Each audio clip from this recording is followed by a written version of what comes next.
Hello everyone. Today we're going to do something a bit different. I have occasionally seen videos or streams by people like Erin Plays in which they look at video game magazines from the days of yore, and it's often things like Nintendo Power. We didn't have Nintendo Power over here in the UK as far as I know, but we did have this Nintendo Magazine System, which was the UK's official Nintendo magazine. And when the N64 landed, it boringly changed its title from Nintendo Magazine System to Official Nintendo Magazine. Blech. That bleh is my addition, that's not part of the title. But back when it was Nintendo Magazine System, I started buying it, and then that continued for years, even after the dull title transition.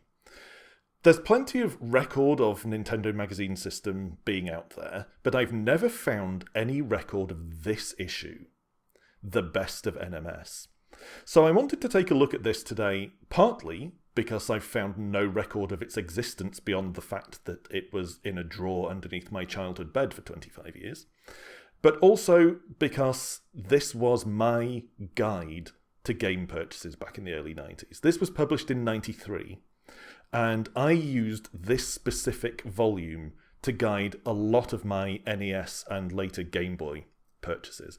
I didn't have a Super Nintendo at this point, but I remember looking at some of the reviews of Super Nintendo games in here and thinking longingly that I'd love to have one of my own.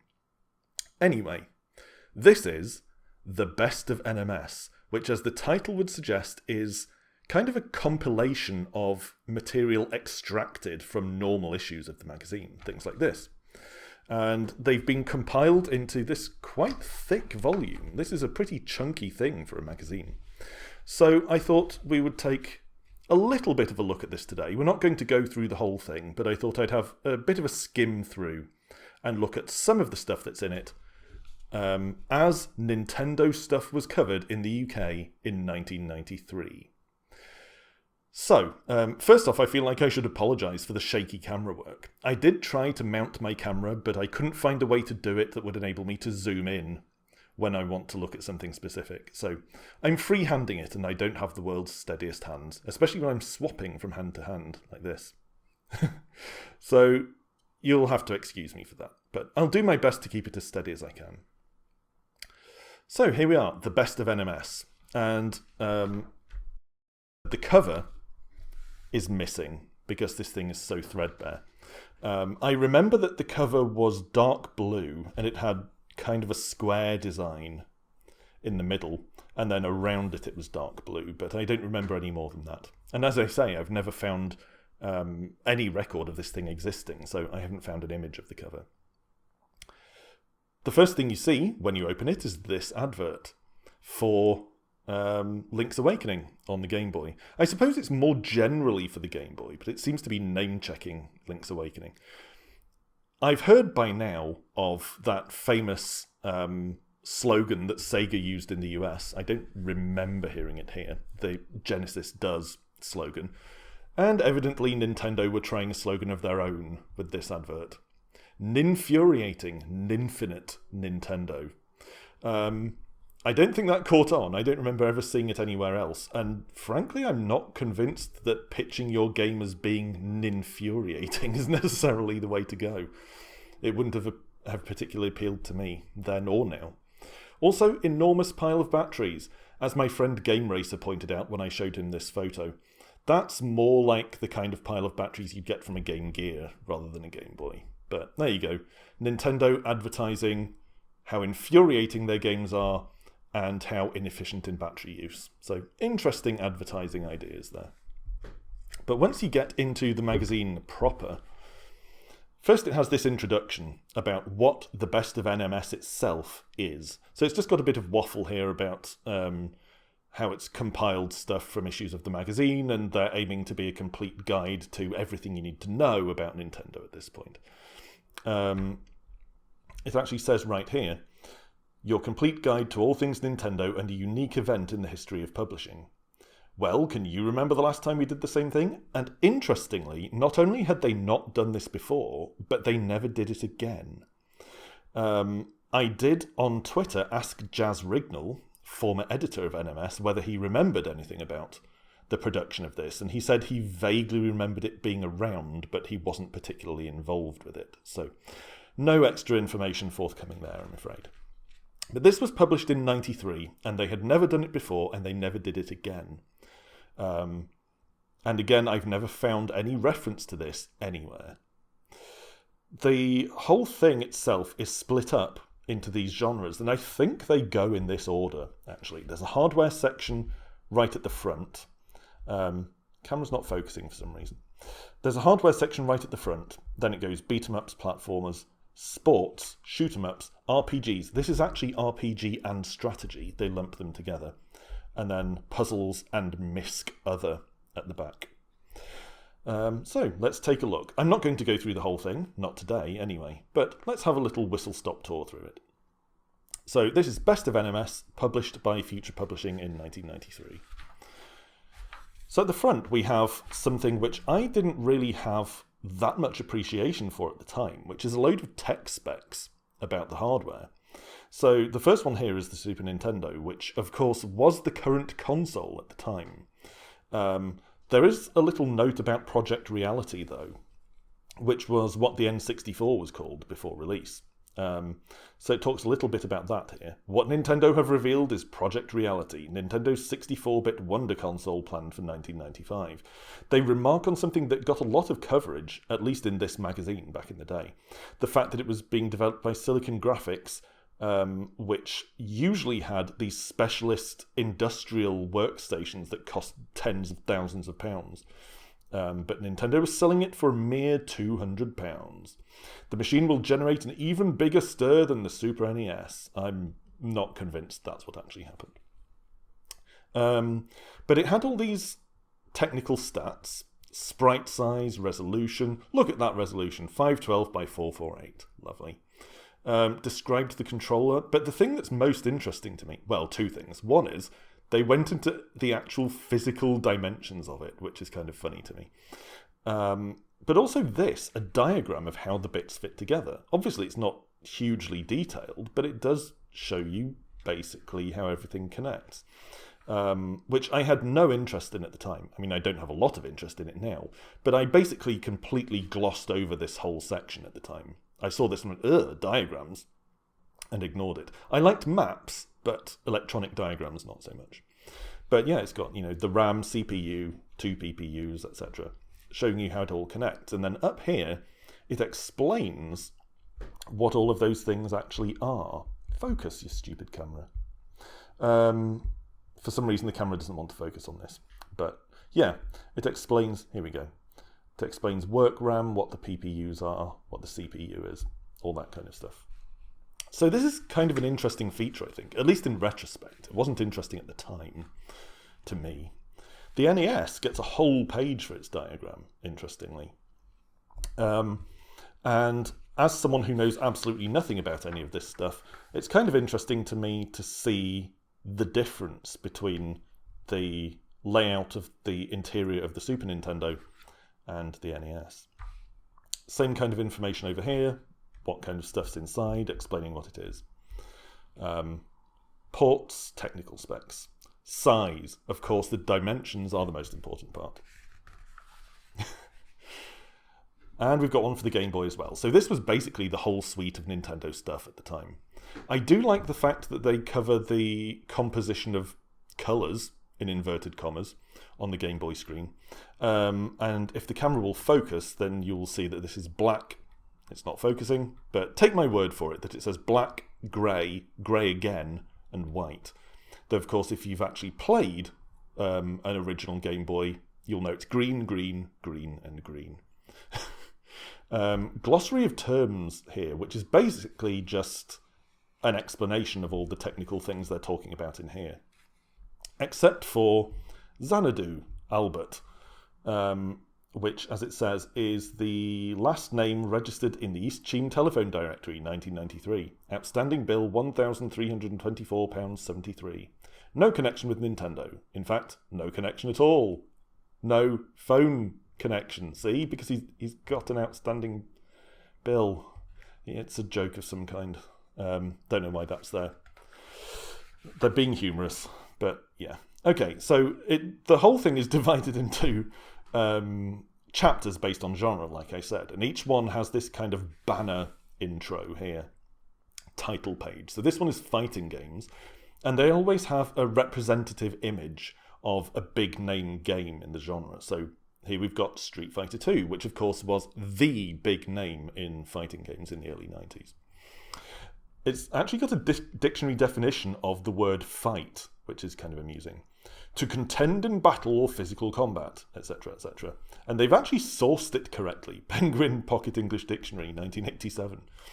Why they're using a 6-year-old dictionary, I don't know. And at the bottom, this guy is Gary Harrod, who I think was one of the journalists who worked for the magazine. And he is actually summarising there what beat-em-ups are. I personally, at least in the modern day, would not consider one-on-one fighting games like Street Fighter to be beat-em-ups. I consider beat-em-up to be referring more to a sort of double dragon roaming brawler kind of format. But they were kind of grouped together back then, at least by this magazine. And now we get into the actual content. So we've got a review of Street Fighter 2 Turbo here. And it says it's exclusive to NMS. I assume that means it's an exclusive review, and the idea that no other magazine was able to review this is kind of strange to me, but there you go. I don't know if it was a temporary exclusive or what. Like, if a magazine reviewed Street Fighter 2 Turbo today, would it be a legal issue? Would future publishing be able to sue them because it's an exclusive? So this is what a lot of the content of the best of NMS is. They basically cherry pick reviews from issues of the magazine and then put them in here. As far as I've noticed from having a flick through after many years without looking at it, they're all games that they consider to be outstanding. They're all games that got a really high review score in the magazine. But that's not all the content there is. I'll come back to the reviews, but I want to point out my favourite feature of this entire thing. We'll need to flick through a few pages and then we'll find the Nintendo Nindex, and this was what I really used this magazine for, specifically this issue of the magazine. They did have a version of this at the back of every issue, at least for a while, but this is kind of a bumper version of it here. The Nindex, so this is, again, genre-based, so this is the Nindex for beat-em-ups, and they have them for platformers and shooters and whatnot. The Nindex basically gives a mini review and score for every game they reviewed in the magazine in this genre. So this was what I used to make a lot of my purchasing decisions. For example, Kabuki Quantum Fighter is a game that I never saw an actual review for, but it was listed in the Nindex. I actually don't think it's in the best of NMS. I think it was in one of the later issues of the magazine itself. But I vividly remember reading one of these mini Nindex reviews for Kabuki Quantum Fighter and deciding to go to Toys R Us and buy it. So that was how I made a lot of my game buying decisions, especially for the NES. So yeah, this is the fighting game / brawler Nindex. And then we've got one for all of the other genres as well, for platformers and shooters and so on. So actually, why don't we skip on a bit to platformers? Because I've never really been much for fighting games. I mean, it's interesting to me that they were actually willing to give low scores. So this is Final Fight 2. The actual sort of text of it is all the way down here because they've just packed in loads of screenshots that took up space. So Final Fight 2, then the first bit of it is up here. What a disappointment. If you see me tapping the page, I'm trying to get the camera to focus. Behave. What a disappointment. This game takes some of the characters from the original game and mixes in lots of new ones with new scenarios, but the resultant whoosh game just doesn't have the class of its forerunner. Also, incorrectly punctuated. There shouldn't be an apostrophe there. Bad editing, editor of NMS. The action is very run-of-the-mill, and as far as excitement goes, this barely surpasses rival turf. Steer clear, 58%. So, despite it being an official Nintendo magazine, they weren't shy about bashing games that deserved it. You'll see that some of them, like Mortal Kombat, are marked with Seal of Quality, which is something you actually see in the reviews themselves as well. I noticed it on the Street Fighter one, if we flick back to there. Come on, Street Fighter. There. This thing, the NMS Seal of Quality, which has obviously a seal on it, giving a thumbs up. I mean, it served no purpose. As far as I know, it didn't actually appear on games or anything that I'm aware of. It only appeared in the magazine, so you can see whether they have a seal of quality in the review, which also tells you whether it has a seal of quality. Like, if you look at the score, you'll know if it's good. 97%. So I feel like this is a bit redundant, but I guess it means you can tell at a glance as soon as you get to that page whether this game is one that you might be interested in.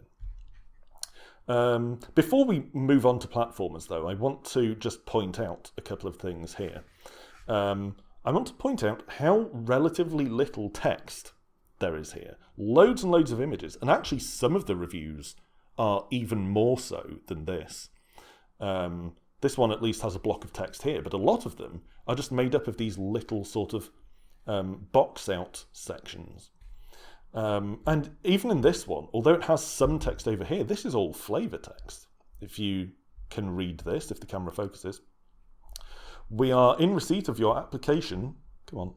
We are in receipt of your application to compete in this year's World Street Fighter Championship.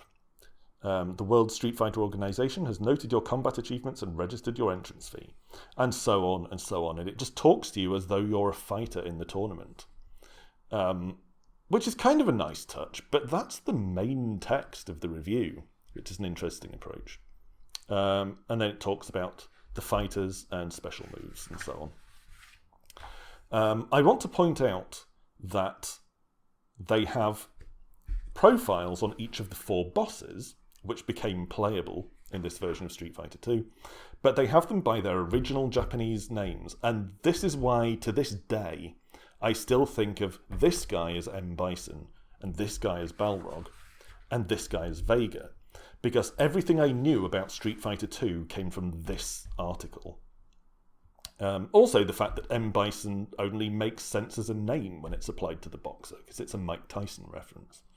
But yeah, this is where I learnt everything I knew about Street Fighter 2. So, to this day, it still kind of niggles at me when people call this guy M. Bison, because that's not his name. Okay, moving on.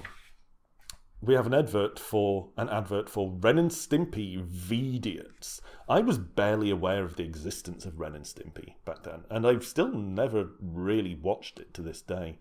But apparently, this thing was a big enough deal to merit a full-page advert in the Best of NMS. Holy Lederhosen, America's hottest cartoon cult. Focus? Whatever. It's an advert for Ren and Stimpy. We've got bloodless Mortal Kombat, because it's the Super Nintendo version. So we've just got Scorpion looking like he's balancing Johnny Cage on his foot. I think that's Johnny Cage. Anyway, let's move on to a genre that I have more interest in. Platformers. What the hell is this? I didn't recognise what game this is meant to be. If you know what game this is representing, let me know in the comments, because I have no clue what this is meant to be. So down here, we haven't got a dictionary definition of platform this time, but we do once again have an explanation of the genre. Whether or not he started it all is not entirely clear, but Mario was certainly among the first to feature in platform games. Was back in the mists of time. Bad editing again. Originally a carpenter, he changed vocation for his arrival on the NES. Mario's task was to negotiate the ladders and platforms and put paid to the evil Kong. So it just waffles on a bit about what platform games are. First up, we've got Super Mario All-Stars. So this is one I never played in this form. I played all 3 of the NES games. I never played The Lost Levels, as it was known, the Japanese Mario 2. Still haven't played it, even now. But I had played 1, 2, and 3 on the NES, and I owned them, so I never saw any particular purpose in buying All-Stars. Plus, of course, as I said, when I owned this originally, this issue of the magazine, I didn't have a Super Nintendo anyway. But this is the kind of format that they usually had with their reviews here. They had this information down the side, which in retrospect I find kind of interesting. It tells you what it's controlled with, how difficult the game is relative to other games, how many continues you get, whether it's responsive, how much of it they managed to play on their first day, what the pedigree of the game is, and it lists the control inputs as well. I mean, that's a lot of detail to go into for a review, I think. They've got a fair amount of text here by the standards of NMS, but you can see that it's still, in this 2-page spread, most of it is still screenshots. World exclusive. So once again, don't go reviewing Mario All-Stars, anyone. Future publishing might come and get you. Quite a lot of information on this page, though. Bowser the Sorcerer. Sorcerer is not a term I hear applied to Bowser very often. Basics of Mario. Explaining mushrooms, 1-ups, fire flowers. And this is something that happens quite a lot with reviews in NMS, is they spend almost more time giving you an introductory basic guide to what's going on in the game than giving an opinion on the game. Come on. They do this a lot as well, and this is a feature I always liked, and still like flicking back through these old magazines now, which is they would have sort of the main reviewer writing the article proper, and then they'd have these little box outs with other members of the reviewing staff giving their own opinions.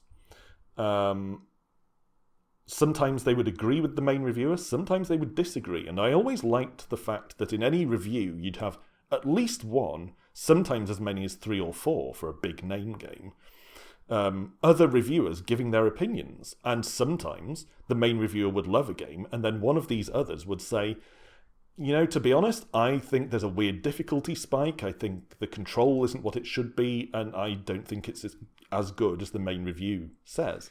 So I thought that was kind of an interesting approach, that you get these other opinions. Here, you've got relatively normal names like Tim and Paul, which points to this being slightly later in the magazine's life, slightly later. Because when I first started reading NMS, the reviewers all had 3-letter names for these little box out review opinions. They were called things like Jazz and Rad. So getting fairly normal names like Paul and Steve suggests to me that it was a little bit later. Anyway, they really loved this. Incidentally, I seem to remember they changed these categories at some point. We've got presentation graphics, because of course those are completely different things, sound, playability, lastability, and I remember that this became addictiveness at some point. So these categories changed sooner or later. Here's something that I think is an interesting feature in their reviews, though, which is long-term interest. How well the game holds up over a period of an hour, a day, a week, a month, and then a year. So I don't know whether this is a projection. I mean, I assume that they reviewed the game when it was new. So I assume it has to be a projection of how well they think it will hold up over a year, because I don't see them waiting a year to review it. Or possibly this is something that they might have added for this best of compilation. I'm not sure. I'd have to go and check normal issues to see. But I think it's, in theory, a useful feature. It doesn't just tell you whether a game is good and worth playing, it tells you whether you will still want to play it in a year's time, which is a nice touch. Super Mario World. Let's see how they thought these two compared. So they gave 95 to All-Stars, and then, we'll come back to this in a second, and also 95 to Super Mario World. So yeah, they thought those two games were neck and neck. And here we've got Kirby's Adventure. So you'll see that it tends to go in order of consoles. So the first couple of reviews in the platform section were both Super Nintendo games. And then it moves on to NES games. And then on to Game Boy games. So Kirby's Adventure is an all-time favourite of mine. It's one of my favourite NES games, and probably still one of my top however many games ever. And this is where I learnt about it. I mean, just look at this display. That is suitably colourful for Kirby's Adventure, wouldn't you say? And we've got loads of screenshots, as usual. And the the well-known sobbing tree from Kirby. Quite a long box-out review from this guy here. But he's weighing in with his opinion. It's an easy game when compared to something like the Castlevania series, but then Kirby's Adventure is infinitely more fun to play. You heard it here first, 1993. Kirby's Adventure more fun than Castlevania. And they scored it 93. What could have been the best platform game on the NES is tarnished by ease of play. So they argued that the only reason this isn't better than the NES Mario games is that it's easier. Oh yes, controversy. So we've got Super Mario Land 2. This one I haven't actually played. I don't think I ever actually had Mario games on my Game Boy back in the day. 87.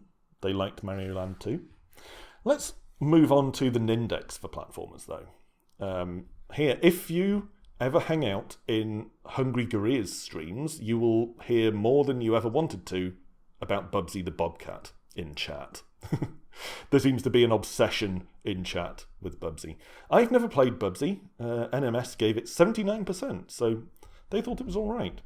People seem to either consider Bubsy terrible or wonderful. NMS kind of fell in the middle, 79%. What did they say about it? Focus, camera. Okay, maybe I'll just have to read this bit to you because it's not to focus. There we go. Accolade put a lot of effort into billing Bubsy the Bobcat as something special, but don't believe the hype. As Bubsy, you have to get around big, scrolling platform levels, collecting balls of wool and splatting aliens. The gameplay and the graphics are okay, but it's definitely sub-Mario stuff. There you go. And there's a big Bubsy screenshot up there with a startled-looking Bubsy. But there are some kind of interesting features here. I mean, there are some games that I have completely forgotten about the existence of, like Claymates, which they gave 80%, apparently. Never played that one.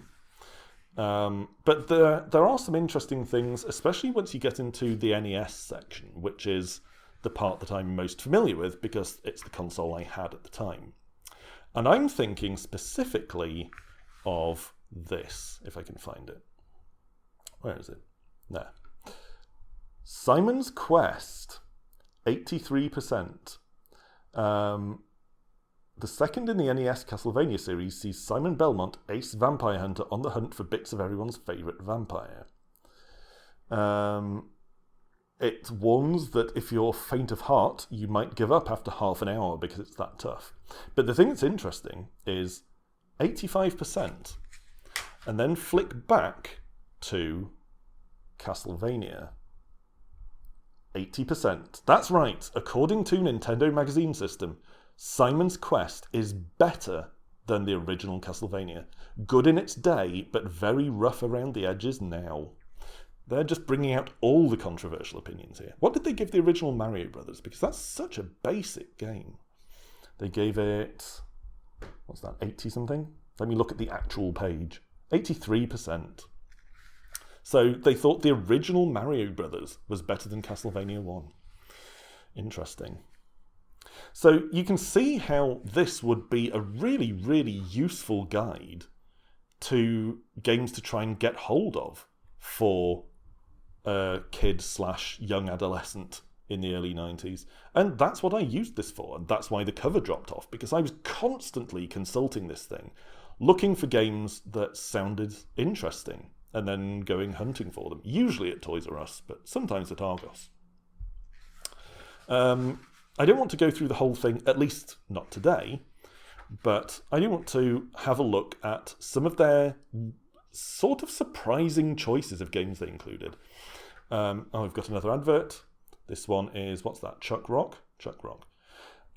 See, I'm not up for this. This is fat shaming. Don't do that. But also, I guess this is kind of a dig at Sega. I think that's what that's about. Because there was did you have that slogan in the US? We had it here. To be this good takes Sega. And this is a dig at Sega. To be this fat takes ages. But yeah, no fat shaming. Disapprove. Oh, here's a box out by Jazz Rignall, editor of Nintendo Magazine System, and also Mean Machines Sega, which was the Sega equivalent of this magazine. But I didn't buy that more than once because I didn't have any Sega consoles myself. Yeah, he's still around on Twitter and contactable. I've tweeted at him a couple of times. So, yeah, the sports bit doesn't particularly interest me. I've never really been into sports games. But I wanted to mention their interesting choice of games in places to include. This one is Star Wing, as Star Fox was known over here. As with the Street Fighter II thing, though, where it included the Japanese names for the bosses, because this was before the actual UK release of the game, they still called it Star Fox here. But when it actually came out, it was called Star Wing. So that's not a surprising inclusion, being one of the big name games on the Super Nintendo. But this one is slightly more surprising. Cybernator. It's a really good game. I'm very fond of Cybernator. Yet again, I bought it based on the strength of this review. But it's not a name that you hear very often, sort of mentioned among the big names for the Super Nintendo. And I just find it interesting that when they were cherry-picking reviews from issues of the magazine to include in this bumper guide to everything essential on Nintendo, that they picked out Cybernator. They gave it 94%, which is probably a bit higher than it deserves, in my opinion. I really like Cybernator, but it does have some flaws. If you've never played it, I recommend it. Or the Japanese version, which is called Assault Suits Vulcan. Cybernator is kind of it's a mech-based side-scrolling platform shooter, but it's slower and more methodical than a lot of 2D shooters. In fact, this guy, Tim, remarks on that down here. With Cybernator, all you want to do is blast, blast, blast. If Konami had thought to include an option allowing you to turn off focus, allowing you to turn off the speech, this game would have won my highest accolade. Yeah, it's just not focusing here. But that's what he's saying. He's saying, if it wasn't for all the text conversations in this, there we go. If it wasn't for all the text conversation going on in this, he'd have liked it more, because all he wants to do is shoot, but that's not the kind of game Cybernator is. Still, 94%. Alien 3 is another surprising one. This gets its own spread. Alien 3 isn't exactly a game that people particularly think of when they think of big games for the Super Nintendo, but here it is, Alien 3. What does Rad have to say about it? He says, Alien 3 is a huge, sprawling game of blinking tough-o-rama proportions. Classic making up words 90s journalism there. And is one even the most battle-weary of kill merchants should nab as soon as possible. If I recall correctly, I'll come back to that. I was going to say, if I recall correctly, they also covered the Game Boy Alien 3, but that'll be further back. Zombies Ain't My Neighbours. I didn't own this at the time. I don't own it now, but I did rent it once or twice on the strength of this. Interestingly to me, because I'm a detail person, the review itself just calls it Zombies. It's called Zombies Ate My Neighbours right here on the title screen screenshot, but the review just says Zombies. Leave your neighbours out of it. I don't know if it's because they assumed this was going to be read by kids and they didn't want to promote cannibalism, I guess. But yeah, Zombies Ate My Neighbours. They liked that. Evil to surprise you. Oh yes. So what have they got going on in their coverage of zombies? They've got this... well, it's not even a map. I was going to say a map, but it's actually more just pointing out the kind of features that you'll find in a typical level, like number 2 pointing to these babies. is saying whenever a civilian is rescued, the player is given points for going to all that trouble, with the cheerleaders worth the most. You'll have to take my word for it that that's what it says, because the camera's being awkward. It's also got all this stuff as well, though. Look at this. It's going into every item, or at least all the major items that you're going to find in the game, and explaining what they all do.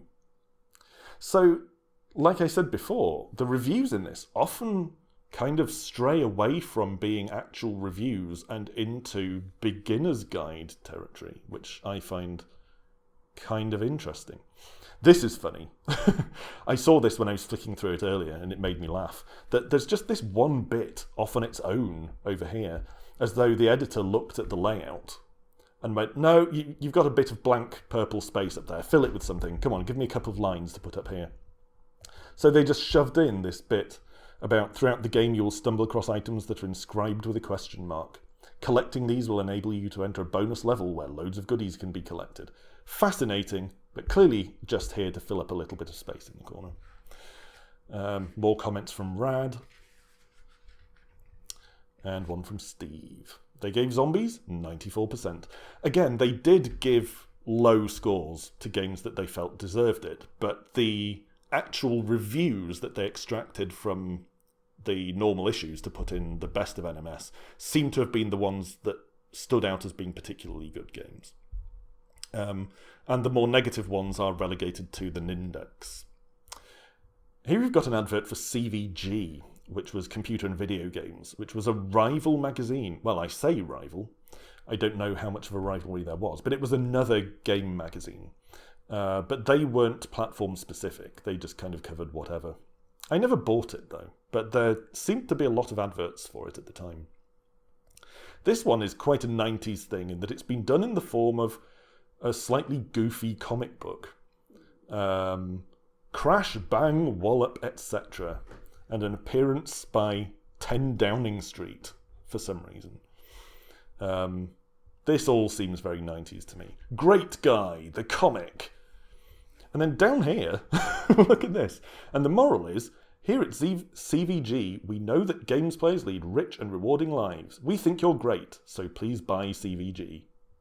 At least they're direct and honest, I suppose. We like you, please buy our magazine. This is another one I bought, partly on the strength of this review, and partly just because I loved Jurassic Park. I was a dinosaur kid anyway. And I went to see Jurassic Park when it came out, and it was a revelation. If you were a dinosaur-loving kid at that point and you went to see Jurassic Park then you will know there had been no dinosaurs that were anything like Jurassic Park before. It was astonishing. So a Jurassic Park game wasn't exactly a hard sell for me. The NES version, which this is, tends to be overlooked, though, in favour of the Super Nintendo one. They play pretty similarly, except the NES version doesn't have the first-person sections inside buildings. But otherwise, the gameplay is pretty similar. And look at this stuff. Stampede of Triceratopses. How could you not get into a game that has a stampede of Triceratopses if you like dinosaurs? Surprising amount of text in this review, though. What's it talking about here with 1 million BC? One of the most exhilarating moments of the film has to be the Triceratops Stampede. They're actually talking about the Triceratops Stampede here. When Dr. Grant and his merry band narrowly escaped death at the feet of 1 million charging herbivores. 1 million may be overselling it a bit, NMS. Calm down. Go and have a sit down and a nap. They gave this 88. Jurassic Mark. I see what you did there. The review of Jurassic Park is immediately followed by an advert for Jurassic Park. If it's not Jurassic Park, it's extinct. When the street just ain't tough enough, go play in the park. I don't really understand what it's saying down here, though. It seems to be listing the platforms, and Game Boy, SNES, NES, CBM Amiga, I understand, but what does PC compatibles mean? Maybe someone can explain that in the comments. I'm not sure what it means by PC compatibles. I didn't have a PC then, so it means nothing to me. So here's the Game Boy version of Alien 3. I seem to remember thinking that this one actually seemed more appealing than the Super Nintendo one, based on the material here. And have a look at this. I mean, these are actually pretty good face illustrations for a Game Boy. That's actually quite detailed and nuanced. I'm impressed with that. Also, look at how little they have in the way of stills from the film. They could very easily have just packed this with stills from Alien 3, the movie. But it's all, or almost all, gameplay stuff. Ahoy there, inmates. Great. Yeah, and this page is almost entirely screenshots, but have a look at their assessment of the long-term appeal here. You will not still be playing Alien 3 on Game Boy after a year, says NMS. But they did give it 90. A spiffing game, they said. What did they say about lastability, considering they threw shade on its year-long playability over there? A number of tasks to achieve before the game ends, each of which get progressively more difficult, but you may not want to go back to it once it's completed. Not very replayable. I see. And there's a load of stuff over here which I've never heard of. What the hell is Firepower 2000, for example? Don't know that one. Desert Strike, of course, I've heard of, but not played. I remember that being really popular back in the day, though. It's not something I hear mentioned very often in sort of retro streams and retro channels. Yeah, so this is the best of NMS. Jurassic Park on the Game Boy as well. Again, that's actually a pretty decent effort with a T-Rex for a Game Boy. Oh, I do want to mention this before I forget. We're coming into RPGs here. This, obviously, if you've played a Zelda game, is the Master Sword from A Link to the Past, which turns up on the very next page. There it is, A Link to the Past. And this is one that I read a lot, thinking, oh, I wish I had a Super Nintendo. What does it have to say about RPGs? It says... Oh, sorry, I just knocked my pop shield, if you got a weird noise there. So it says, push your imagination... Come on. Okay, I'm going to just read it off the page myself. Push your imagination to its outer limits and enter a world where the maidens are fair, the strong survive, the dragons are deadly, and most of the night has gone before you've managed to find out where the hell you are.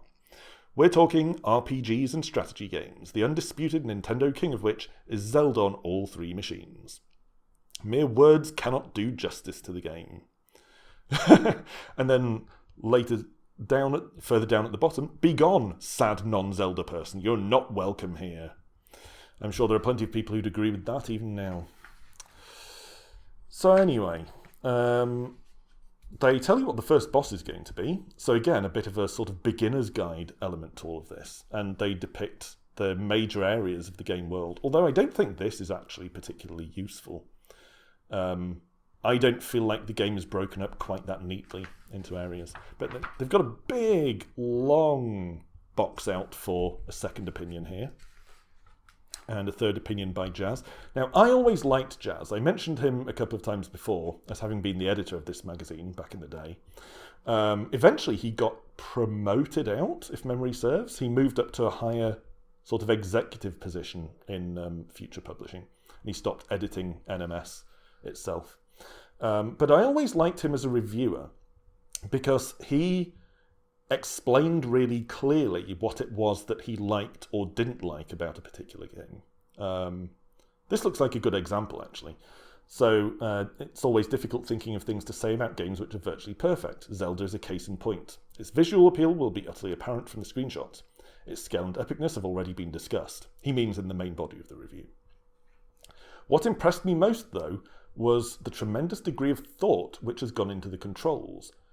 There's an absolute stack of objects to manipulate, people to talk to, and actions to perform, and every last one is logically and friendlily managed. I'm not convinced by the word friendlily, but you see, he really clearly articulates what the things are that he thinks stand out, even if they're kind of smaller features. So I didn't always agree with his opinions on games, but I found him a really good, useful reviewer because he was so clear about where his opinion came from. So I have a lot of respect for Jazz as a reviewer. Advert for Sunset Riders, a game I've never played, and probably had no interest in playing based on this slightly unsettling picture of horses here. I mean, look at those horse faces. A horse should not look like that. Now we've got Link's Awakening, which I spent a lot of time with on my Game Boy. It might be because this is the one I played first, but to this day I still consider this a better game than Link to the Past.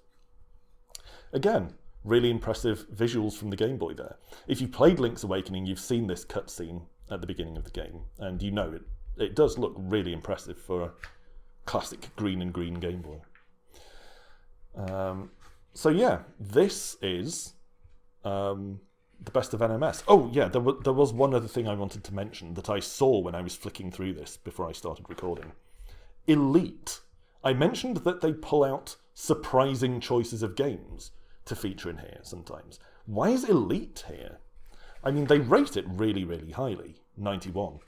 And I did buy Elite on the strength of this. But it's such an odd choice, because Elite is a really dry game. It's not pretty. It has these weird wireframe vector graphics, so it's kind of an ugly piece of garbage visually. And look at that sun. That's the sun. Doesn't that just look evocative of a huge scintillating ball of burning gas? And it's such a dry, user-unfriendly game by console standards.